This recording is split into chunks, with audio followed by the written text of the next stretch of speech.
So hi everyone, welcome to the world में आज के डेट में बहुत ही कुछ इंटरेस्टिंग हो रहा है और मुझे लगा कि ये चीज़ आपको लाना चाहिए, आपको बताना चाहिए एक बार। So what happen is that कि यूक्रेन ने रसिया के ऊपर अटैक किया, उनके 40 बॉम्बर्स को एक ही दिन में ख़त्म कर दिया और रसिया को 60,000 करोड़ रुपए का एक सिंगल डे में लॉस हो गया।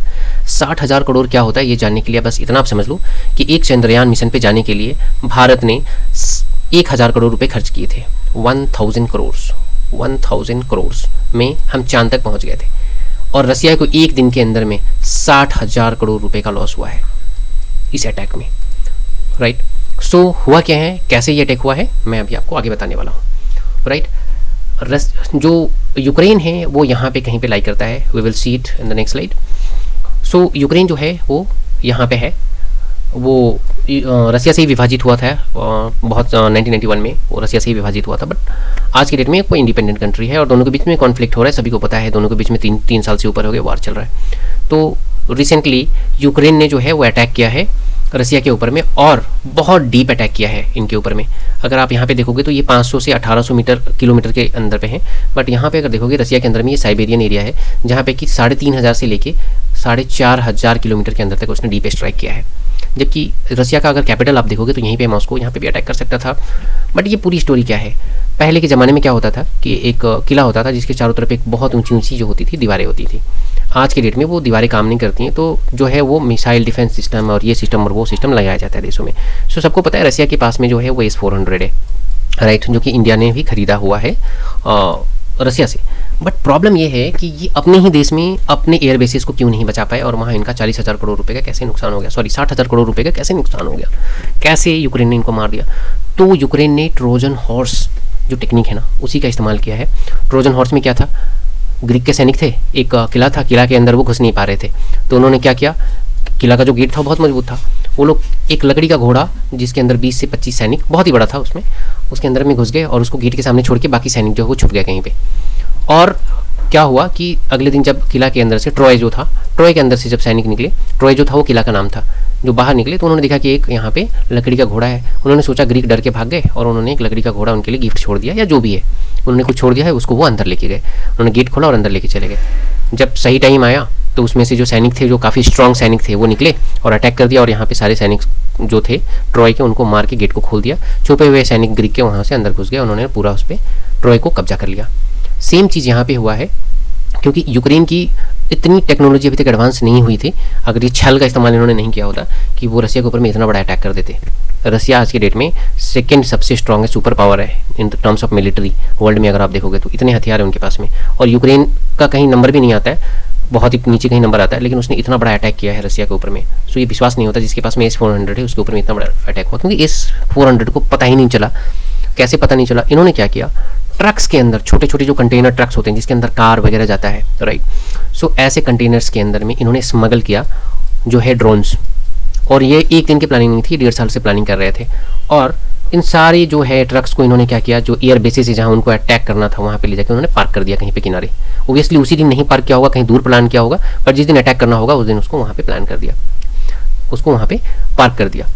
ऐसे ही इन्होंने डीप इनसाइड जो है वहाँ पे यहाँ पे अंदर इनसाइड जो है वो रसिया का साइबेरियन एरिया है जो कि 4,000 किलोमीटर अवे है, वहाँ पे भी जो है उन्होंने उन ट्रक्स को लगाया और लगा के एक पार्टिकुलर डे पे उन्होंने डिसाइड किया और उसी दिन अचानक से उन्होंने जो ड्रोन से उनको एयरबेस के अंदर घुसाया और वहाँ पे उन्होंने अटैक कर दिया। वो AI सिस्टम से चलने वाले ड्रोन्स थे, उनको पता था कि कहाँ जो है वो एक प्लेन है, सपोज ऐसा प्लेन होता है, प्लेन के विंग्स के अंदर में आप लोगों को ऑलरेडी पता होगा उसका जो पंखा होता है, डैना होता है, जो भी आप कह लो, उसी के अंदर में उसका सारा फ्यूल होता है। उसने आराम से उसी फ्यूल टैंक्स को हथियार बनाया और उसी के ऊपर में अटैक किया। वो फ्यूल जो थे अंदर वही जल के उस प्लेन को ख़त्म कर दिया। अगर वो कहीं और टेल पे गिरता या कहीं नोज पे गिरता तो वो रिपेयर हो भी जाता, बट अगर इस पंख पे गिरेगा वो बिल्कुल ही डिस्ट्रॉय हो गया, यूजलेस हो गया। 60,000 करोड़ रुपए का लॉस टोटल रसिया को हुआ है इस अटैक के अंदर में ना। उसी की आज की डेट में रसिया के किन किन विमानों का उसका लॉस हुआ है, बेसिकली स्ट्रेटेजिक बॉम्बर जो होते हैं जो कि बॉम्ब लेके जाते हैं दूसरे कंट्रीज़ में और इनमी कंट्रीज़ में, वहाँ पे अटैक करते हैं, उसी को उसने नष्ट किया है यूक्रेन ने।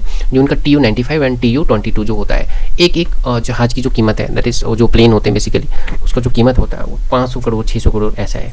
इतना उसका कीमत है। और इनको बहुत ही सस्ते ड्रोन से मार के जो है वो नष्ट कर दिया गया, और वो धरे के धरे रह गए, उनको कोई परफॉर्मेंस का भी मौका नहीं मिला कि वो जाके जो है वो दूसरे कंट्री में गिरे या फिर वो फाइट करते समय जो है वो नष्ट किए गए, ऐसा कुछ नहीं है, वो रखे रखे नष्ट कर दिए गए। तो ये स्ट्रेटेजिक बॉम्बर जो थे रसिया के पास में, जो पब्लिकली अवेलेबल डेटा है उसमें तकरीबन 118 के आसपास में अवेलेबल है, जिसमें से 41 को तो उसने नष्ट कर दिया। ऑन ऑर्डर भी उनके 60 हैं, और भी बाकी उनका इंटरनल डेटा जो होगा ये तो विकीपीडिया से मैंने डेटा लिया है, ये डेटा आपको भी मिल जाएगा। तो आज के डेट में भी रसिया के पास में बहुत सारा रिसोर्सेज है, ऐसा नहीं है कुछ खत्म हुआ है, बट 60,000 करोड़ का लॉस जो होता है वो बहुत बड़ा होता है, right. So it's a huge loss. Now what is repercussions, अभी क्या होने वाले हैं इसका। सो सबसे पहला चीज़ है कि रसिया जो है डेफिनेटली है कि वो एस्केलेशन करेगा, डेफिनेटली है, क्योंकि आपने देखा होगा रिसेंटली कि अगर यूक्रेन उस पर अगर अटैक करता है तो उसको 10 गुना ज़्यादा इंटेंसिटी से जो होता है वो पुतिन जो है वो अटैक करते हैं। ये उनका जो है वो हमेशा से टारगेट रहता है कि आप जो करोगे हम 10 टाइम्स स्ट्रांगली करेंगे उसको। सेकेंडली जो है आज की डेट में अगर देखें तो जो रसिया को है वो बहुत बड़ा डैमेज हुआ है। इस इंसिडेंट को लोग आज भी पर्ल हार्बर के साथ में कंपैरिजन कर रहे हैं। Pearl Harbor, you must have heard that Japan ने जो है वो सेकेंड वर्ल्ड वॉर के समय यूएसए पे किया था, और उसी के रेस्पॉन्स में जो है वो यूएसए ने अटैक किया था जापान के ऊपर में विथ देयर एटॉमिक बॉम्ब्स, और नागासाकी और हिरोशिमा को ख़त्म कर दिया था बिल्कुल, जिसमें कि लाखों लोग मारे गए थे। सेकंड, उसके बाद में अगर थर्ड पॉइंट अगर हम लोग देख लें कि ग्लोबल मिलिट्री इंटेलिजेंस इम्पैक्ट, इसमें बहुत सारा इम्पैक्ट आने वाला, बिकॉज अभी तक दुनिया जैसे देख रहा था अपने आप को डिफेंड करने के लिए कि आप इस 400 खरीद लिए तो आप सेफ है, for in are case also हमें भी इससे लेसन लेना चाहिए, यू आर नॉट सेफ।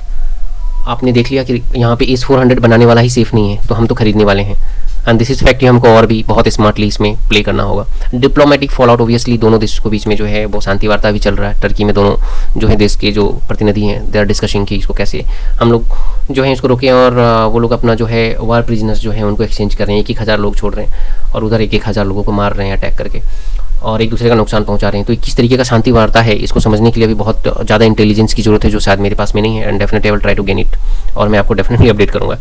और साइकोलॉजिकल प्रोपेगेंडा की अगर बात करें तो डेफिनेटली साइकोलॉजिकल प्रोपेगेंडा तो हो रहा है। यूक्रेन ने बड़े बढ़िया से जो है वो वीडियो रिलीज़ किया है और क्लेम किया है कि कैसे वो 1.5 साल से इसकी प्लानिंग कर रहे थे, और कैसे सक्सेसफुली उन्होंने रसिया को है वो एक बहुत बड़ा नुकसान दिया है।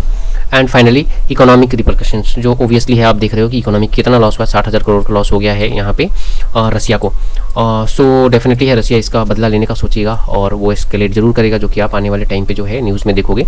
हमारी ढोलक मीडिया जो है, जो ढोलक बजा के न्यूज़ दिखा रही है, वो डेफिनेटली आपको अपडेट कर देगी मुझसे पहले, बट डेफिनेटली मैं भी आपके लिए अपडेट्स लेके आते रहूँगा, और आपको बिना ढोलक बजाए बहुत ही शांति तरीके से बताऊँगा कि वर्ल्ड में क्या हो रहा है, और आप वो समझ पाओगे और दूसरों को भी बता पाओगे और खुद भी समझ पाओगे।